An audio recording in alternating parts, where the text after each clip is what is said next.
E aí, primeiro ano, muito bom dia aí para todo mundo. É um prazer estar voltando aqui, estar gravando esses vídeos para vocês.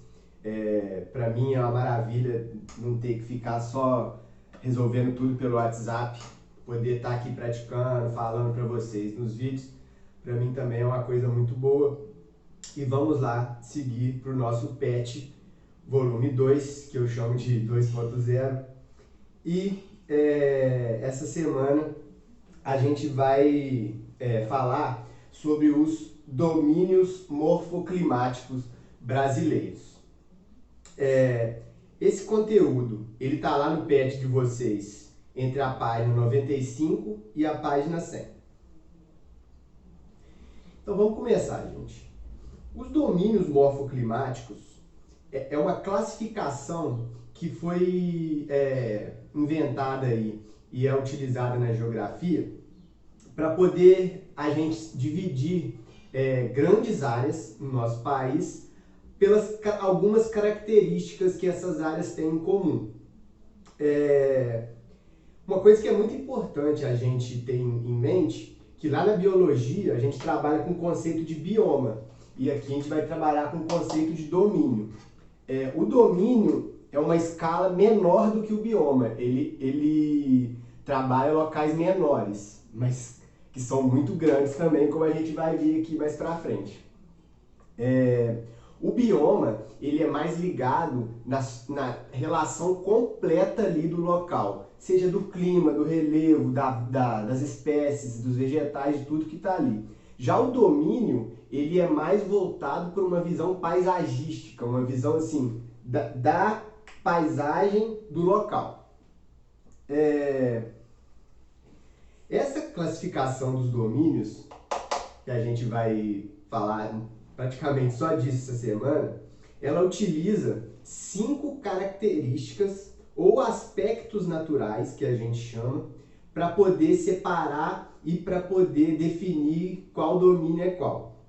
Dentre eles, vamos enumerar aqui. Primeiro, o clima.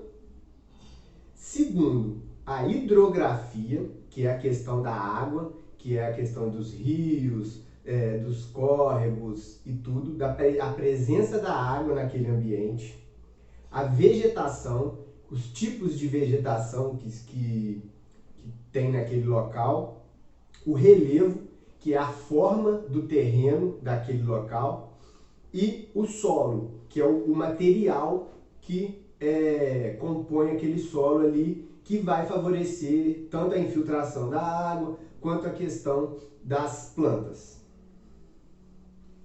Essa matéria, gente, ela faz parte de uma matéria que eu gosto muito na geografia, que é a climatologia. Talvez seja a minha matéria preferida, que é a ciência que estuda o clima. Uma coisa que é muito importante a gente também ter em mente. Clima é uma coisa, tempo é outra. Entendeu? O tempo é uma coisa que muda rápido, ou seja, o tempo hoje está chuvoso, o tempo hoje está ensolarado, isso é tempo, uma coisa que muda de um dia para o outro, de uma hora para outra. Já o clima é um estado meio que permanente, que se mudar, vai mudar em anos, em milhares de anos, em centenas de anos. Então o clima já é uma coisa mais estável. Por exemplo, clima semiárido da Caatinga é o clima de lá, ele não vai mudar. Pode ser que mude, mas daqui a milhares, milhões de anos, graças a mutações que vão ocorrer aí no mundo natural. Essa questão dos domínios, vou colocar a foto desse senhorzinho simpático aqui para vocês.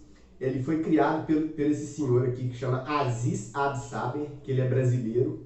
Ele tem descendência lá, deve ser sírio, libanesa, desses países assim, mas ele é brasileiro e é um grande nome da geografia brasileira, assim, muito famoso mesmo. Até em algumas outras áreas os trabalhos dele são levados em conta.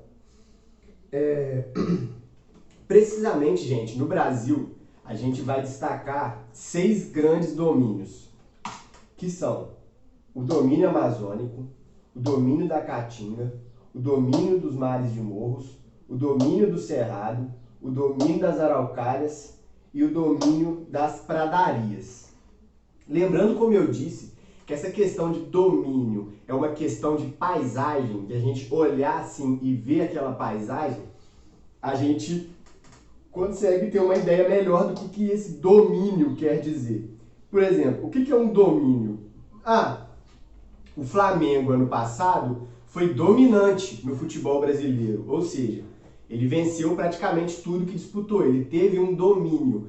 Então, esses domínios, eles são quando você olha e vê que tem uma coisa que é mais percebível do que tudo naquele local.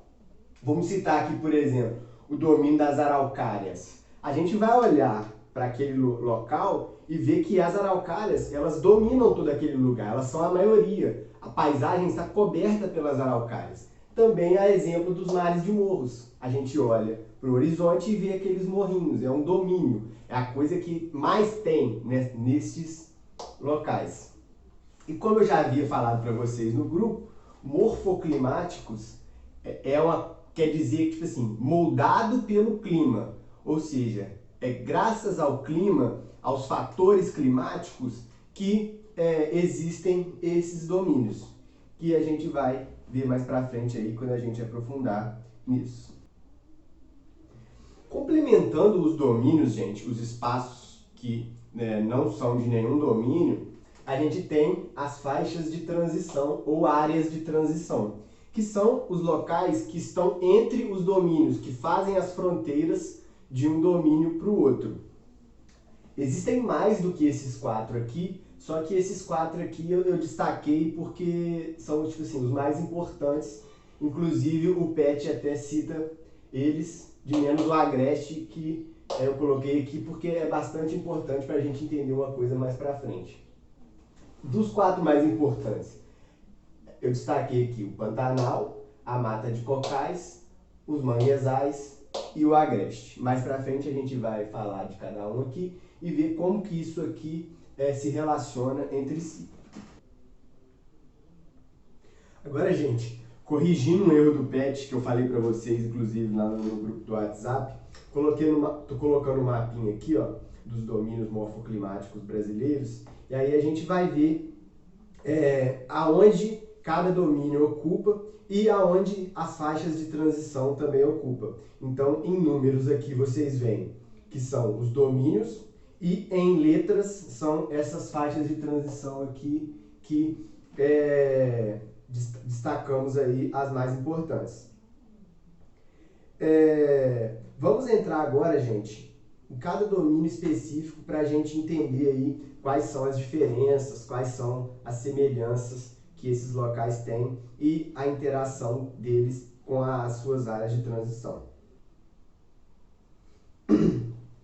Vamos começar pelo maior, o domínio amazônico, que é o nosso número 1 aí do mapa.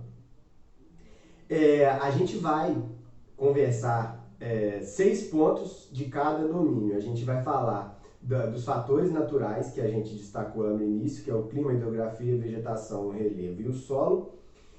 E a gente vai falar também dos problemas ambientais que cada domínio tem que resolver aí para que esses locais não sejam naturalmente destruídos.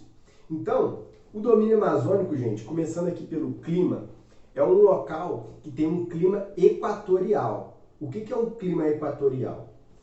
Como a gente estudou, lembre-se lá do início, na época que a gente estava na sala de aula ainda, quanto mais próximo da linha do Equador aqui, ó, que é aqui onde está passando a mãozinha, mais quente é o planeta. Então, se a gente olhar aqui, ó, a região amazônica, ela está muito próxima da linha do Equador, ou seja, é um clima equatorial.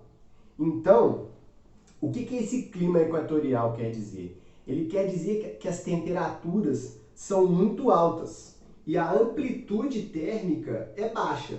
O que é amplitude térmica? É a variação da temperatura dentro do mesmo dia. Por exemplo, se eu acordar hoje e tiver 15 graus, de tarde estiver fazendo 30 graus, a amplitude foi muito grande, porque ela foi de 15 para 30, é muita diferença. Na região amazônica, essa amplitude é muito baixa, ela muda de, como sempre é quente, ela muda de tipo assim, de 32 para 34, de 34 para 37. É sempre uma mudança assim bem pequena, que não faz tanta diferença.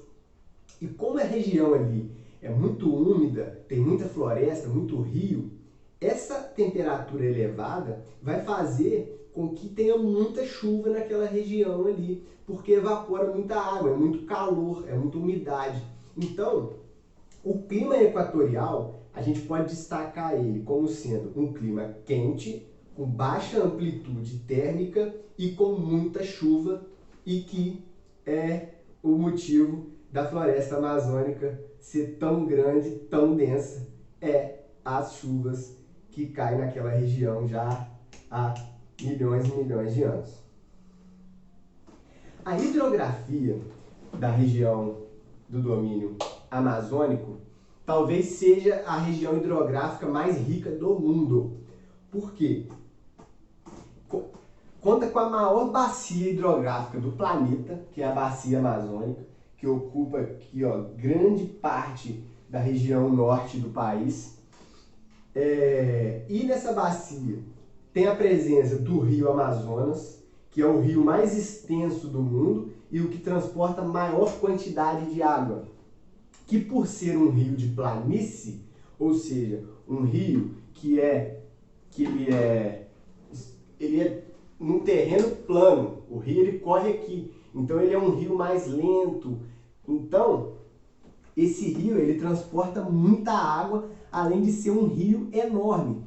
Muitos de nós já vimos fotos aí do rio Amazonas, que você tira a foto de um lado da margem e do outro lado você não vê nada, parece que é um oceano, de tão grande que é o rio Amazonas.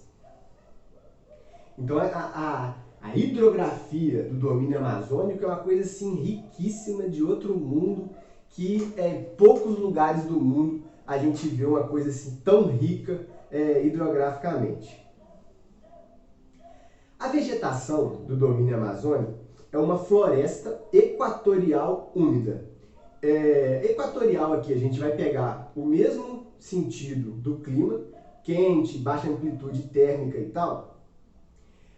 A vegetação, ela não gosta de variação de temperatura. Por quê? Porque cada espécie de árvore, de arbusto, de gramínea, de vários tipos de vegetação, cada espécie ela vai gostar de uma temperatura específica. Por exemplo, hipoteticamente, vamos supor que o jequitibá ele goste de uma temperatura de 25 a 30 graus. Vamos supor que o baobá goste da temperatura de 30 a 35. Então, como as mudanças de temperatura nessa região é muito pequena, então as árvores que ficam dentro daquela faixa ali, elas sempre vão estar ali porque a temperatura não vai mudar e elas vão estar totalmente adaptadas ao seu local.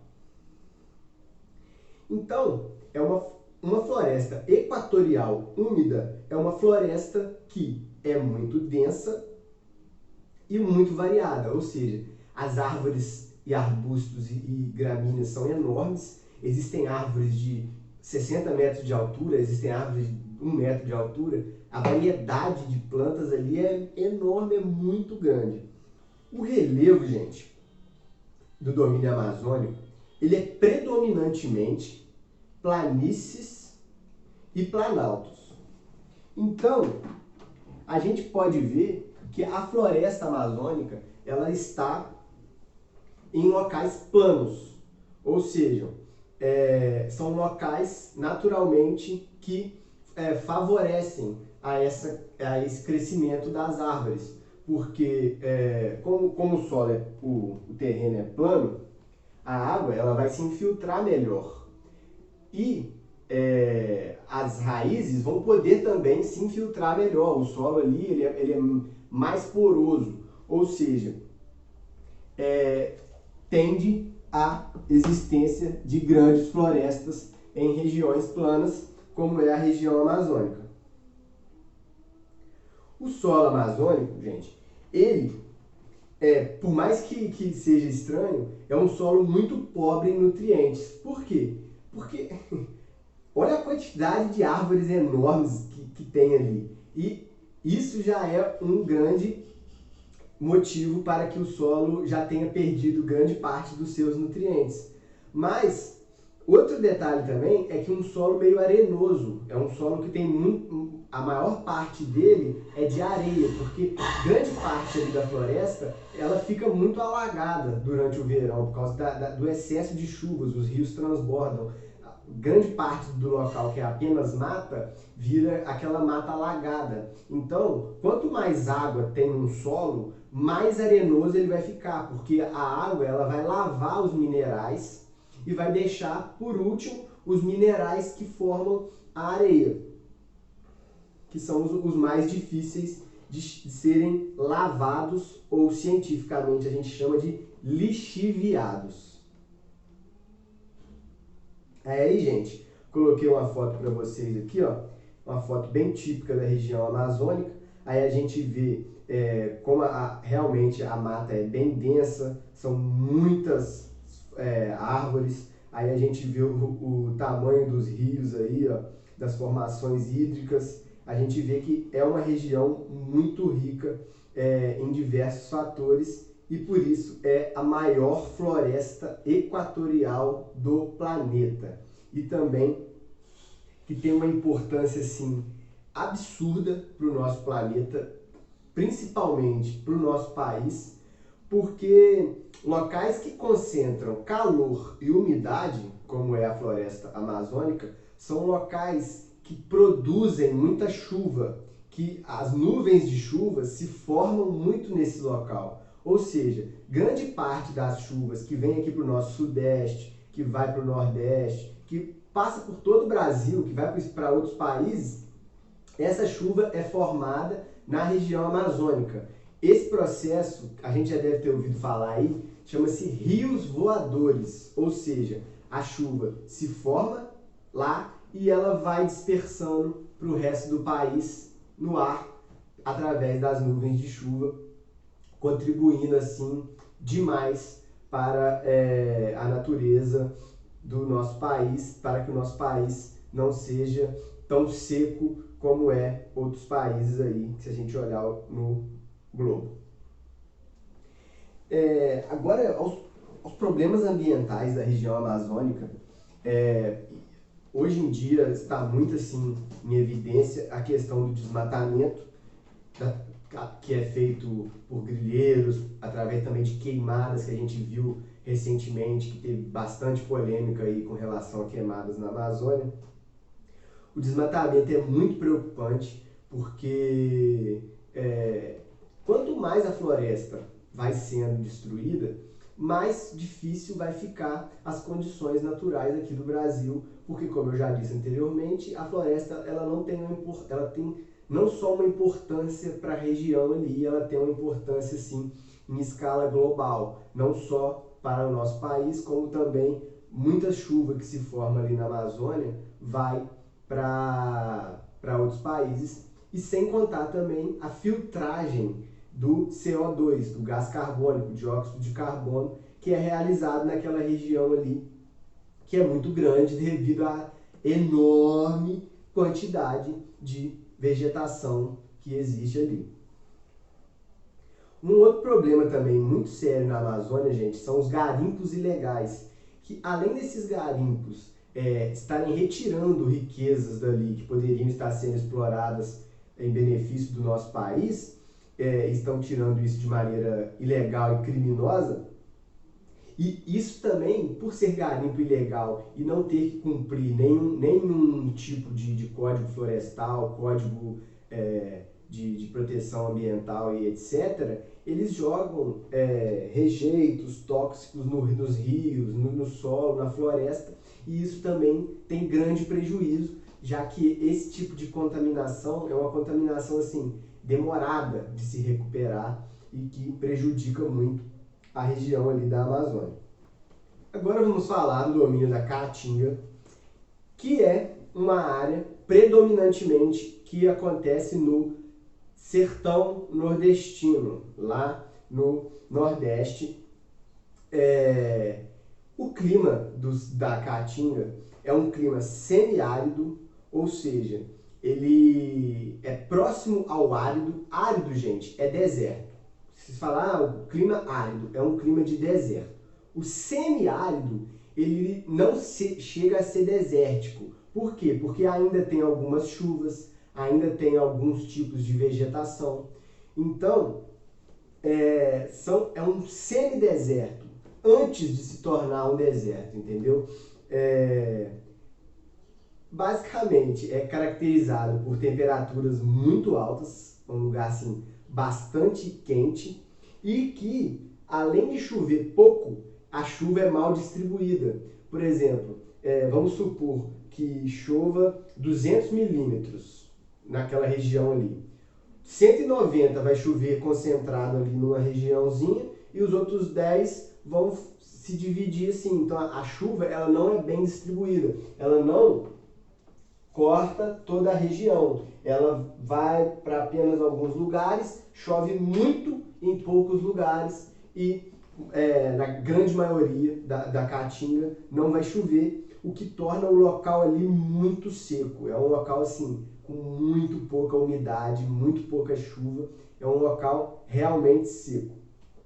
A hidrografia de lá, ela, por consequência dessa questão do clima em si, a predominância que a gente vai ter assim, de rios lá na Caatinga são rios intermitentes. O que é isso? Rios intermitentes são rios, gente, que só existem na época da chuva. Na época da seca, esses rios somem, eles desaparecem. Só na época da chuva que esses rios vão estar lá. Ou seja, eles não são perenes. Perenes, eles são os rios que são eternos, nunca secam. Esses são os rios intermitentes, que eles secam na seca e aparecem nas chuvas. Porém, grande parte assim, da Caatinga ela é cortada pelo Rio São Francisco, que nasce aqui em Minas Gerais, nasce nos mares de Morros e atravessa praticamente todo o sertão nordestino ali na depressão do São Francisco. A vegetação da Caatinga, como eu coloquei aqui para vocês nessa foto aqui, existe um predomínio assim, bem grande de arbustos, ou seja, são arvoretos muito pequenos que não passam de 1,5 m, 2 metros de altura, como vocês estão vendo na foto aqui. Vegetação rasteira, ou seja, essas graminhas aqui que vocês estão vendo aí ó, em volta dos cactos. E as xerófitas, que são espécies de cactos que vocês também estão vendo na foto aí. Então, gente, a gente já consegue perceber, tanto na questão amazônica quanto na questão do cerrado, que a paisagem do local, a aparência das coisas aí, da vegetação, do solo e tudo, é o que vai definir o que são esses domínios, mais uma vez. Voltando ao relevo, os relevos da Caatinga, eles estão todos sobre planaltos e depressões. Vamos utilizar o nosso livreto aqui de novo.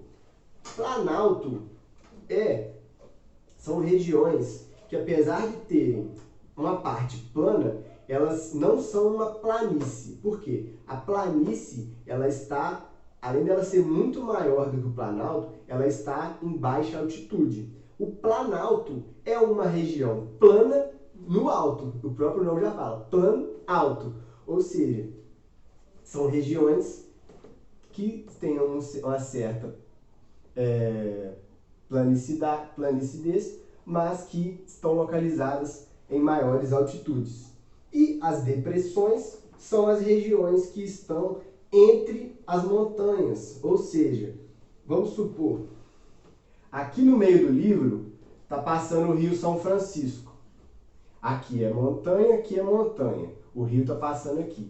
Então a depressão é essa área aqui, ó, entre esse topo e esse topo. É todo esse buraco aqui, ó. Essa é a depressão.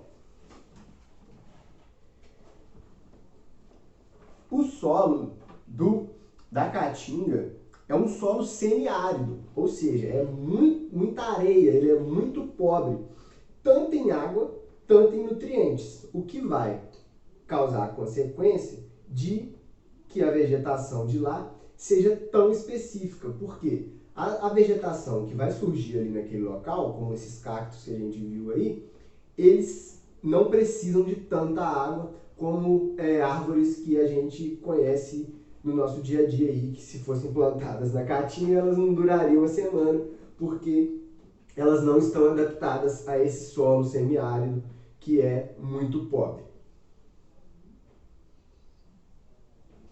O problema ambiental da Caatinga, assim, o principal, gente, que a gente pode analisar é a desertificação.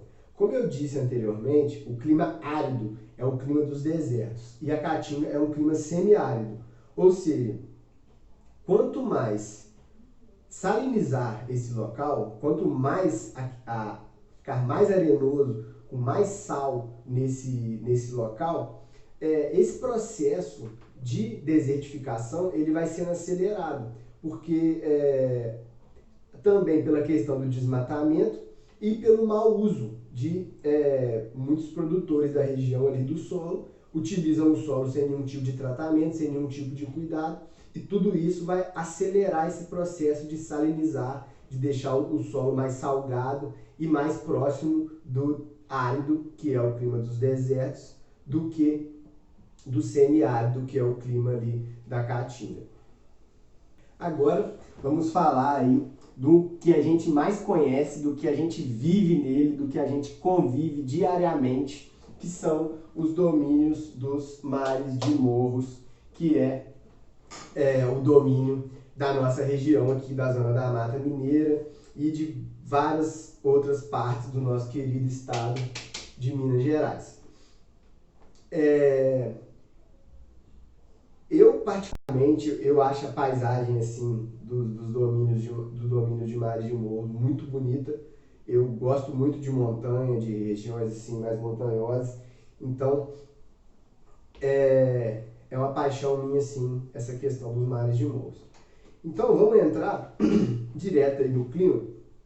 O clima tropical e tropical de altitude são os climas mais presentes aí dentro do domínio dos mares de morros. O clima tropical é um clima bem definido, ou seja, o inverno é frio, o verão é quente, o outono é ameno e a primavera é amena. Não é tão quente nem tão frio, tanto o outono quanto a primavera. São estações assim bem definidinhas, não tem tanta variação, tanta loucura. E o tropical de altitude é parecido, só que sofre mais interferência da questão da altitude, ou seja, locais mais altos tendem a ser mais frios. Então, tende a temperatura ser um pouquinho mais baixa do que no local tropical, apesar de que também as estações são bem definidas no tropical de altitude. Destaca-se assim, a questão da hidrografia na região dos mares de morros, destaca-se bastante que, como o relevo ele é irregular, como é muito montanhoso, isso torna propício para o nascimento de rios, de córregos, de ribeirões, de coisas do tipo, porque chove muito no alto das montanhas e aquilo ali se torna uma nascente, começa a descer muita água dali e aquilo ali vira uma nascente, vira um rio. Então os domínios de mares de morro são muito importantes para a formação de diversos rios que a gente conhece aqui no Brasil, rios importantíssimos como o Rio São Francisco, que nasce aqui em Minas, o Rio Tietê, que nasce lá em São Paulo, o Rio Paraná, que também nasce lá em São Paulo. Então, são regiões muito ricas hidrograficamente ligadas à questão das nascentes.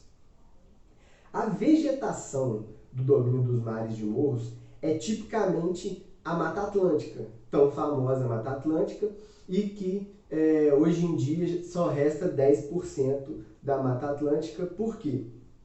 Porque a região da zona da mata, não só a zona da mata de Minas, a zona da mata, como vocês podem voltar lá naquele mapinha dos domínios, vai até o Nordeste. Então, essa região ali, como fica próxima ao litoral, foi uma região que rapidamente se tornou alvo de ocupação quando o Brasil foi descoberto lá pelos portugueses em 1500. Porque como era muito próximo da praia ali e eram regiões ricas em questão de madeira, de recursos mesmo, começou isso a ser ocupado muito cedo e isso fez com que surgissem várias cidades. As nossas cidades, por exemplo, Rio Novo, Coronel, esses locais eram Mata Atlântica, então a Mata Atlântica ela deu lugar à urbanização e à agricultura, principalmente lá atrás, quando começou o ciclo do café e posteriormente com o ciclo do leite, que é até hoje uma importante parte da economia aqui do nosso estado. A Mata Atlântica ela é muito rica em biodiversidade, estima-se que ela agregava tipo 1/5 da biodiversidade do planeta, ou seja, eram muitas espécies de plantas, de animais, de tudo. E uma coisa assim muito curiosa, como eu falei para vocês na questão da Amazônia, a planície amazônica ela favorecia a ter essa floresta tão densa, ter a floresta tão densa lá. Já o domínio dos mares de morros, eles são morros, mas que também favoreceram esse surgimento de matas fechadas, matas densas, não tão densas quanto a amazônica, mas também matas muito ricas. O relevo do domínio dos mares de morros, gente, eles são divididos entre planaltos, morros arredondados e depressões interplanáuticas. Que eu vou precisar de 2 cadernos aqui para explicar para vocês. Ó, cada caderno é uma depressão, é um planalto. As depressões interplanáuticas é essa parte aqui, ó, que está no meio dos cadernos mais profunda. Então, é a depressão que está entre os planaltos. Vocês estão vendo? No meio aqui dos 2 cadernos. E os morros arredondados, colocando a foto aqui que eu tirei lá em Baipendi dos mares de morros, morros arredondados são exatamente essa paisagem que a gente está vendo aqui, esses morrinhos que deram o nome mares de morros, porque a gente olha assim e parece que são umas ondinhas no mar, assim, isso deu o nome a esse tipo de relevo. Ah, professor, por que esse relevo é assim? Por que a gente tem essa paisagem aqui no nosso estado? Por causa do tipo de solo e do tipo de rocha que existem aqui, né, nessas regiões. Porque a rocha bruta, ela demora mais para ser intemperizada, para virar sedimento, virar pó. E os locais que tinham o material mais fraco, esse local foi sedimentando e foi rebaixando, enquanto os locais que ainda têm os minerais rochosos bastante resistentes, eles ainda estão altos. Então, com o passar de milhões de anos, haverá uma tendência a uma planificação desse terreno, que a gente não vai ver não, porque vai demorar muito. Os problemas ambientais nos mares de morros, como eu já havia dito, a questão da Mata Atlântica já foi 90% destruída da forma original, porém uma coisa positiva é que o que sobrou dela hoje em dia é bem protegido, existem poucos assim, acidentes na Mata Atlântica, como acontece na Amazônia, que a gente vê todo dia. Como eu falei no início, quando os portugueses começaram a adentrar para o país, sair só da parte do litoral e entrar mais para o interior do Brasil, a extração da madeira foi uma coisa assim que deu boom para esse desmatamento da Mata Atlântica, e depois a agropecuária no Sudeste foi um fator assim, fundamental para que a Mata Atlântica fosse quase que em sua totalidade destruída e substituída por fazendas, cidades e coisas do tipo. O domínio do cerrado, ele preponderantemente a maior parte ali da região central do Brasil, estado de Goiás, Mato Grosso, Tocantins, Distrito Federal, aquela região ali, e até uma boa parte do nosso estado de Minas Gerais, ali na região do Triângulo Mineiro e tal. O clima do Cerrado, ele é o tropical típico. O que é o tropical típico? Esse clima, ele destaca assim, existem duas estações que são muito dominantes, ou seja, o inverno e o verão. O inverno é muito frio, muito seco, e o verão é muito quente e muito chuvoso. Então, acaba que o outono e a primavera, eles são muito pouco notados, eles não diferenciam tanto assim do inverno e do verão. O inverno e o verão, eles têm assim, uma dominância sobre o clima, são muito destacados. Parece até que só existem duas estações, o quente e o frio. Esse é o clima tropical típico. A hidrografia da região ali, ela também é muito importante, porque a região ali central do Brasil, já entrando na questão do relevo, são muitos planaltos e muitas chapadas, ou seja, também é um relevo montanhoso que favorece a nascente dos rios, como a gente já conversou nos mares de morros. E isso faz com que tenham bacias muito importantes também ali, que a gente vai citar um exemplo de uma aqui, que é a bacia do Araguaia-Tocantins, que são dois rios ali muito importantes na região central do Brasil e que são rios que têm uma grande importância também para o domínio amazônico, já que esses rios transportam muitos sedimentos que são empurrados da Amazônia para a região central do Brasil ali, mais assim para o estado ali do Tocantins, onde a gente tem o Parque Estadual, Parque Nacional, sei lá, do Jalapão. A vegetação do Cerrado, gente, vou colocar uma foto aqui para vocês, ela é predominantemente arbustiva, ou seja, arbustos e árvorezinhas de pequeno porte, que tem uma característica muito, que a gente olha assim e vê, essa árvore do Cerrado, que são esses galhos aí todos tortos. E as raízes dessas árvores, gente, são muito profundas. Por quê? Porque a região do Cerrado, ele tem muitos aquíferos, a água ela fica profunda. Então, acaba que as plantas que nascem ali, elas precisam ter raízes profundas para que se chegue à água que fica bem abaixo. E também esses galhos retorcidos, eles são bem resistentes, porque essa região ela tem muitas queimadas naturais. Então, essas árvores aí, elas têm uma certa resistência ao fogo. O relevo, eu já disse que são as chapadas e planaltos. E o solo ali, eles são solos profundos, como eu já disse, a água está mais subterrânea, são solos profundos e avermelhados, ricos em nutrientes e bem drenados. Ou seja, solos bem drenados que a água entra mais fácil, e isso favorece a questão da formação dos aquíferos subterrâneos ali.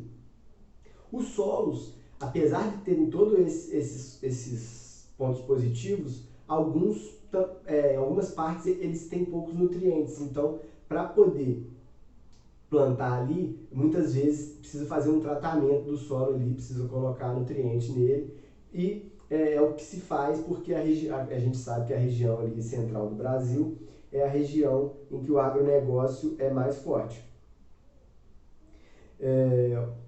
Vamos agora aos problemas ambientais do Cerrado. A exploração da região através da agropecuária, que, como eu já disse, o agronegócio ali no centro do Brasil é muito forte, ele já eliminou 70% da cobertura original do Cerrado. As queimadas também é um grande problema ali da região, e principalmente na estação seca, como eu disse, no inverno é muito seco, então como não tem umidade, fica fácil para o fogo se alastrar. Então, quando tem um incêndio ali na estação seca, é um problema assim, muito grande, porque o fogo ele vai destruir grandes áreas, porque não tem umidade para ajudar a conter aquilo ali. Agora, número 5, o domínio das araucárias. É um domínio predominantemente ali da região sul do país e pega um pouquinho ali do sudeste de São Paulo, sudoeste de São Paulo. O clima ali é um clima subtropical, ou seja, está sub quer dizer abaixo, então está abaixo dos trópicos. Então, aqui a gente tem o trópico. Coisas que estão abaixo dos trópicos tendem a ter temperaturas mais frias, porque estão mais próximos aqui da Antártida, que é a região mais fria do planeta. Com essas médias de temperaturas baixas, essa região também ela tem uma grande amplitude térmica, que é o que a gente conversou lá da Amazônia, que tinha uma baixa amplitude. A região das araucárias ela vai ter uma grande amplitude térmica, ou seja, de dia pode fazer 30 graus e de noite pode fazer 5. Então é uma diferença assim, de 25 graus. Então, isso faz com que os vegetais tenham muita dificuldade de crescer naquele local ali, porque eles não estão acostumados com essa variação brusca de temperatura. Por isso, os pinheiros, nesse caso as araucárias, elas são o domínio desse local, porque essas espécies elas estão adaptadas a mudanças bruscas de temperatura. Se a gente lembrar paisagens aí lá da região norte dos Estados Unidos, Canadá, a gente lembra daqueles pinheiros que eles têm lá, que ficam lá tanto na época da neve, no inverno, quanto na época do verão, e eles não sofrem nenhum efeito. Então, graças a esse clima, é que as araucárias dominaram a região e a gente relembra, morfoclimáticos, moldados pelo clima. E as araucárias são um grande exemplo disso, porque ela aguenta a variação de temperatura daquela região, o que outras espécies não aguentam. A hidrografia da região das araucárias, ela também é rica, pois ali tem a bacia do Rio Paraná, uma das maiores do Brasil, uma das mais importantes da América Latina. A usina de Itaipu, que a gente estudou lá na questão das energias, é nessa bacia. A vegetação, como eu disse, há uma predominância das coníferas, são espécies de pinheiros, que a principal, como eu já disse, é a araucária, que é essa árvore bonita aqui, que eu coloquei a foto aqui para vocês. Todo mundo aí já deve ter visto uma araucária, porque por mais que o domínio dela seja lá na região sul do Brasil, mais especificamente Paraná e Santa Catarina, a gente, na Serra da Mantiqueira, aqui em Minas Gerais, também é um local que elas gostam por causa da questão da altitude e da temperatura. Geralmente a araucária ela não gosta de lugares muito quentes, elas preferem locais que a média da temperatura seja mais baixa, mas, como eu disse, ela aguenta as variações. O relevo é predominantemente planáltico, ou seja, novamente, aquela região que é plana, mas que está no alto, está no topo de algum local. Os solos da região das araucárias são muito férteis, inclusive a terra roxa, que a gente já ouviu falar muitas vezes, que é a terra mais fértil do Brasil, fica nessa região. Porque essa região, milhões de anos atrás, era uma região vulcânica, existia atividade de vulcões ali. E todos os locais que existiam atividade vulcânica milhões de anos atrás, hoje tem um solo mais rico, porque a atividade vulcânica ela acelera muito o processo de mudança dos minerais e quebra dos cristais. Então isso vai deixando o solo assim, muito fértil, distribui os elementos ali para o solo. O fogo é um grande amigo químico do solo. Por isso, quando a gente vê um local que tem a gente queimar assim, um quintal, que tem uns galhos, umas árvores, e esperar passar um ano, a gente vai ver que aquele quintal ali, o que você plantar ali vai nascer, porque o fogo ele acelera essa questão dos nutrientes, da queima dos nutrientes, da separação do magnésio, do alumínio, das coisas. Então, essa região, como era uma região vulcânica, acabou tornando o solo dela ali muito fértil. O problema ambiental das araucárias, ela foi ainda mais destruída do que a Mata Atlântica. Hoje a gente pode encontrar cerca de 4 a 5% da floresta das araucárias que ainda está em pé. Essa destruição começou pela exploração da madeira da araucária, porque é uma madeira muito valiosa, e por causa do pinhão também, que é o fruto da araucária que é usado para muitas coisas. Aquele pinho-sol, aquele produto que a gente conhece aí, é fabricado disso. Existem muitos produtos que são fabricados da araucária. É uma planta que se aproveita assim toda ela, então isso foi um motivo que fez com que ela fosse bastante explorada. Mas a colonização ali da região sul por imigrantes europeus, italianos, alemães, japoneses, etc., eles foram morar muito nessa região das araucárias. Então, eles que criaram um processo ali de agricultura, de início de uma exploração da região. E como eu disse, a terra era muito fértil, o local era bom para plantio, acabou que a floresta das araucárias foi perdendo espaço para as plantações, para as cidades, para as vilas, e é um processo semelhante ao que aconteceu com a Mata Atlântica, que a ocupação humana destruiu o domínio. Agora vamos fechar com o domínio das pradarias. Pradarias, não padarias. O clima é subtropical, ou seja, é igualzinho o das araucárias que a gente falou anteriormente, que é a questão das temperaturas mais baixas, com amplitude térmica que varia muito. Só que as pradarias elas são um pouquinho mais frias do que a região das araucárias, porque elas estão mais ao sul do Brasil, estão ali na divisa do Rio Grande do Sul aqui, com o Uruguai e com a Argentina, é extremo sul do Brasil, já são regiões assim, com as temperaturas mais baixas. Coloquei aqui para vocês as pradarias, para vocês verem, são campos assim, até são bastante bonitos. Quando a gente vê novelas, essas coisas assim que são gravadas lá no sul, a gente percebe muito essa paisagem aí que a gente está vendo aqui. A hidrografia da região é semelhante até aos mares de morros, é um local que favorece muita nascente de córregos e rios. A vegetação são campos.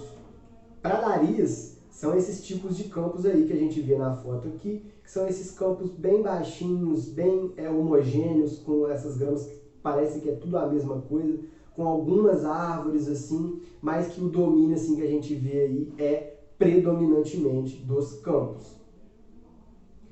O relevo são colinas suavemente onduladas. Ah, professor, é igual aos mares de morros? Não, os mares de morros são realmente morros, ou seja, uma coisa assim grande, que sobe e desce. As colinas suavemente onduladas são suavemente onduladas, ó. São baixa amplitude da altitude do relevo. Por exemplo, o domínio de mares de morros, o topo do morro vai ter, sei lá, 300 metros e o baixo vai ter 50, ou seja, 250 metros de diferença do baixo para o topo. Essas colinas suavemente onduladas, o topo vai ter 20 e o baixo vai ter 7, então são 13 metros de diferença. Então, elas são suavemente onduladas, igual a gente vê na foto aí, a gente até parece que é uma grande planície, só que não é, são pequenas colinazinhas ali, que tem ali na região.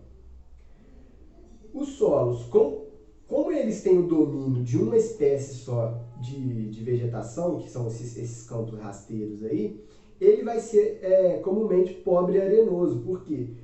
Normalmente, quando existe uma monocultura, não cultura, porque isso aqui não foi plantado, é natural, mas quando existe só uma espécie de árvore, de planta, de alguma coisa assim naquela região, esse solo vai tender a ser pobre, porque aquela planta, ela exige esses mesmos nutrientes sempre, ela quer esses. Alguns outros não vão ser utilizados, vão ficar ali, só que esses sempre vão estar em falta, então acaba que esses solos vão ser quimicamente pobres e muitas vezes arenosos por causa da temperatura ali que é fria. Então é um solo assim que para se plantar as coisas ali precisa de um certo tratamento. O problema ambiental da região das pradarias, assim, que a gente vai analisar aqui, é basicamente a erosão forçada. O que é erosão? Erosão é a lavagem do solo, retirando a parte a capa de cima assim, do solo, lavando aquilo e tornando aquele solo ali não utilizável. O solo fica inútil. Por quê? Porque os nutrientes foram lavados, foram tirados dali. Basicamente areia e terra sem nada. Então, para recuperar isso demanda um certo tempo e acaba que o solo ali vai ficando inútil. E isso é originado por práticas agrícolas erradas, que não são utilizadas técnicas de segurança, e também muitas vezes pela questão da pastagem de pecuária, de criação de gado, que acelera todo esse processo aí de erosão. Agora vamos fechar, gente. A gente vai falar das áreas de transição ou faixas de transição, que botar novamente o mapinha aqui pra gente, são as letrinhas aí que a gente tá falando. Então o A é o Pantanal, o B são as matas de cocais, o C são os manguezais e o D é o agreste. São as 4 principais que a gente vai falar deles hoje aí. Primeiramente, gente, por que essas áreas de transição não são domínios? Por que o Pantanal não é um domínio do Pantanal? Porque essas áreas, elas não reúnem características suficientes para se dizer que ela é um domínio, sacou? Se você analisar o clima, o relevo, tudo delas, vocês vão aproximá-las dos locais que estão de fronteira com ela ali, mas elas não têm esse domínio. Então, o que acontece? Muitas vezes, essa área de transição, ela vai absorver as características do domínio vizinho, dos domínios vizinhos, e muitas vezes essas áreas também podem ter características completamente diferentes dos domínios vizinhos, o que torna elas bastante interessantes assim de estudar. Agora vamos falar um pouquinho aqui de cada uma. Vamos começar aí pelo Pantanal, pela número 1. O Pantanal, gente, ela é uma grande planície, assim, é um lugar bem plano, com a presença de muitos corpos d'água, principalmente açudes, assim. Só que o Pantanal, ele tem uma curiosidade assim, na época da seca, ele é um campo, com poucas formações aquáticas, poucos açudes. Porém, na época da cheia, esses campos viram pântanos. Daí vem Pantanal, porque como chove muito, esse local recebe muito descarga de água, acaba que alaga tudo e vira um pântano, principalmente na época das chuvas. Na época da seca, é mais uma paisagem de campo. E o Pantanal, gente, a gente pode ver que ele está naquele campo de que ele não absorve as características dos seus vizinhos ali. Ele é uma paisagem assim, completamente diferente dos domínios que fazem fronteira com o Pantanal ali, que são as araucárias e o cerrado. Então, por mais que ele tenha um pouquinho da característica dos campos do cerrado ali na época da seca, das araucárias eles não absorvem praticamente nada e a questão de ficar alagado ali é uma coisa totalmente diferente que nem o cerrado e nem as araucárias passam. Então, é uma paisagem diferente. A mata de cocais, botei uma foto para vocês aqui, ó. Inclusive tem um exercício lá que fala dela, que fala alguma coisa lá do norte do Maranhão, é a região onde fica a mata de cocais. Vocês estão vendo aí que é um local basicamente que só tem uma espécie de árvore, que são os coqueiros aí. E a gente vê que essa mata de cocais, ela já é uma coisa que a gente pega características ali dos seus vizinhos, que são a Amazônia de um lado e a Caatinga do outro. Ela tem as árvores, a vegetação, porém ela também tem esse clima um pouquinho mais seco, esse solo um pouquinho mais arenoso. Então ela já converge assim, bastante com as divisas. Depois da mata de cocais aí, a gente vai falar dos manguezais. Inclusive no mapa, ela está dentro do mar ali, porque os manguezais, eles são a fronteira do litoral com a região oceânica. Então, os manguezais praticamente são os locais onde existe o encontro da água doce com a água salgada, o que torna aqueles locais ali, eles são ricos em biodiversidade, existem muitos tipos de peixes, de crustáceos que moram nessas regiões, porém o solo ele é barrento, ele é difícil de manusear, então vão ter espécies de plantas ali muito específicas dessas regiões. E por último, a gente vai falar do D, que é o agreste, que é a região que está localizada entre a Caatinga e a zona da mata dos mares de morros da região nordeste.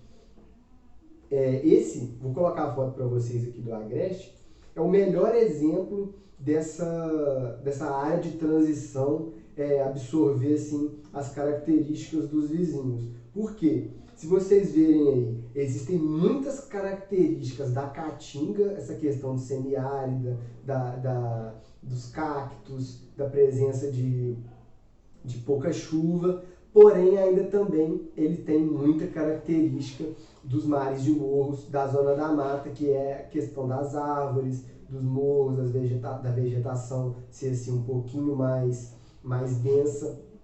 Então, o agreste, ele é, assim, o melhor exemplo de faixas de transição que espelham o que são a Caatinga de um lado e os mares de morros da zona da mata nordestina de outro. Então, essas são as faixas de transição.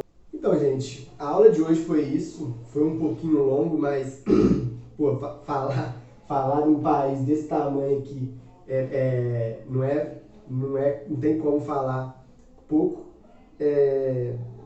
A gente vai vendo que essa questão da paisagem, da gente olhar uma coisa e entender aquilo, como aquilo se formou, é muito importante.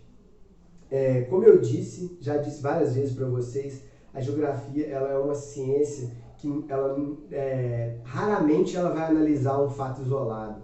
Ou seja, raramente vai ter uma coisa aqui que não interfere em nada à sua volta. Como a gente já falou aqui várias vezes nessa aula, morfoclimático, moldado pelo clima, e a presença da hidrografia, da vegetação, do relevo. Então, vamos entender isso de uma forma assim, mais lúdica. Para a gente morar numa casa, essa casa vai ter que ter várias coisas. Ela vai ter que ter energia elétrica, ela vai ter que ter fornecimento de água, ela vai ter que ter cama para a gente dormir, vai ter que ter, hoje em dia, muitas pessoas julgam necessário ter a internet. Então, esse domínio, essa presença biológica, ela também é como se fosse esse exemplo da casa que a gente vai morar. Então, para uma floresta nascer naquele local, ele vai depender do clima dali, ele vai depender da presença de água, ou seja, da hidrografia, ele vai depender da forma do relevo, se aquele relevo é propício para aquela raiz, vai depender do solo, se aquele solo tem o nutriente que aquela árvore precisa. Então, é uma série de fatores que levam a acontecer um determinado fato geográfico que a gente estudou aí. Então, gente, muito obrigado por quem está vendo aí. Qualquer dúvida que vocês tiverem, pode perguntar lá no grupo. Esse tema assim, da geografia física é um tema assim, um pouquinho mais complexo que os outros da geografia humana, só que é um tema assim, bastante importante para a gente poder estudar. Então, gente, forte abraço aí para todo mundo, muito obrigado e valeu, até semana que vem.